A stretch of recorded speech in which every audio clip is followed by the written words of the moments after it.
terrifying? Well, I think it's only terrifying, if it ends up being the technology, not what the technology is providing. And I think it's what the technology is providing. And if you focus on that, it's about, at the end of the day, it's about serving people.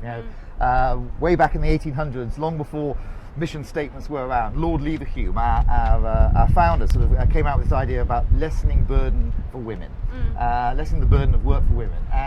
And if you think about washing powder, and if you don't have those products, cleaning clothes, cleaning houses is really tough anyway. Yeah. It's really, really tough if you don't have these products to help you. Yeah. And I think if we just keep that in the back of our mind, how do we make people's lives simpler and better? And if you focus on that, I think everything will be okay. Yeah, technology will It's going to be a big part of enables it. all of that. Absolutely. Yeah. And you mentioned content before. Now, in your view, can brands ever be true content producers? Yes. So, You want a long answer? Perhaps elaborate a little. Well, no, I think at the end of the day, people want to be rewarded for spending time with you. So we've talked a lot about the attention challenge, getting people's attention. Yeah. But once you've got people's attention, then what are you going to give them? And I don't think in sort of a 24/7 content world, you can just keep telling them the same thing. It's like going to a party and telling the same joke over and over again. That's if you get your frequency too high, people start leaving you. Yeah, get a bit boring. Exactly, Yeah. and I think brands have to be the same. They need to have a richer and deeper dialogue, and that's why I think, and something that I'm passionate about and have been for some time, about brands with purpose, or brands that matter, brands with substance. And what's that all about? That is about saying we're going to go beyond just the functional emotional benefits to really find ways that brands, like Dove and Self-Esteem, or Ben & Jerry's and Fair Trade, brands stand for something bigger than just the product. You've got to have a product to buy, but you want an idea to buy into. Yeah. And if you have an idea to buy into, then why not produce content? Why not be a content provider? As long as you're entertaining and relevant and authentic, and you put all those things together, then you get talkability, and that's what we want at the end of the day. And today you've announced your partnership with Vice for the new Broadly channel.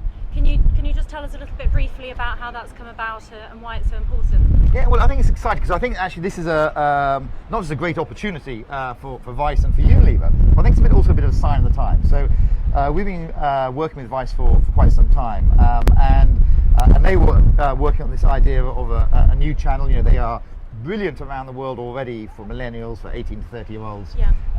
And now, starting with a channel just for women, which I think is a great thing for them, but a great thing for us, because we're going to take our personal care brands, Dove, Tresemme, Shaw, Rexona, etc. And we're going to engage with one side sort of co-creation of content through to the straight sponsorship, but really being there, penetrating the culture, being part of people's lives as these brands are, but in content which is very relevant for the target audience. So I think it's going to be really exciting. Watch this space. We're going to do some good stuff. And so millennial women, is that the shift in focus for you? Is that what's... Well, women have always been critically important for Unilever. 77% of our sales are bought by women. But I think the role of women in the world, tomorrow I'll be on a UN panel talking about he for she. Yeah. And when you think about I think something like 60% of the world's agricultural raw materials are produced by women. They own 1% of the land. Right. So there's something not right here. Yeah. And I don't think you can have a healthy business in an unhealthy society.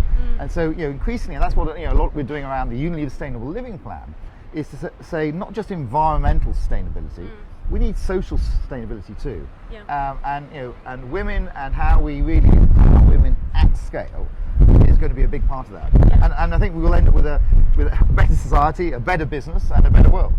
And now, maybe this is a bit superficial, but you perhaps wouldn't think of a traditional company like Unilever partnering up with a brand like Vice. Why does it work so well from your point of view? Well, I think I think our brands have all sorts of different partnerships, and we got it very early with Apple and the iAd, whatever it must be 5 years ago now. Our partnerships with Google and Facebook and Twitter and Microsoft, etc.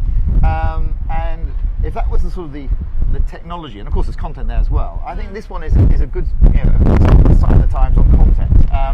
And so no, I don't think it's unusual at all. You're good bedfellows, so Unilever and Vice. Well, we're certainly good partners. I don't know. I'm not sure I'd pick the word bedfellows. I know. That seems appropriate with Vice. I don't Yeah, I think exactly. Yeah. Well, that's what it is. Yeah, that's a vice point of view. Yeah, Yes. absolutely. And when will that channel launch? The Broadly channel. So in August, so it's not far away. In fact, as we speak right now, there's a panel going on right now, which Gail Tifford, our US senior media director, she's on the panel along with the Broadly team, and they're talking about the launch as we speak. Wow. And with that kind of partnership and with content marketing generally, what kind of metrics do you employ, or how easy is it to measure success, and how's that evolving? Well, so no, we started the partnership with ROI as a foundation. So I've learned this as well. Yes, you've got to start with a solid base of business, because you need to, for a partnership to grow, and that's what you want it to be. It needs to be a success. Yeah. So you need to be right up front about what's success for Vice in this example, and what's success for Unilever. Yeah. And if you get that clear at the beginning, then your chances of success and the partnership growing is high. And so I've learned that with all the partnerships we've done, is be really clear about what are the KPIs, the key performance indicators for success on both sides, and then make sure you deliver them. So I think we've got it well worked out. Yeah. Well, thank you so much, Keith. It's been fantastic chatting to you here on this blustery balcony. This is rather blustery, isn't it? I know, Yes. I know. So no, nice to talk to you too. Well, thank and you very I'm much. glad we weren't blown over the edge. At least Yes. hang on to the railings. And enjoy the rest of your can. Will do. Thank you. Thank you. Cheers. Bye.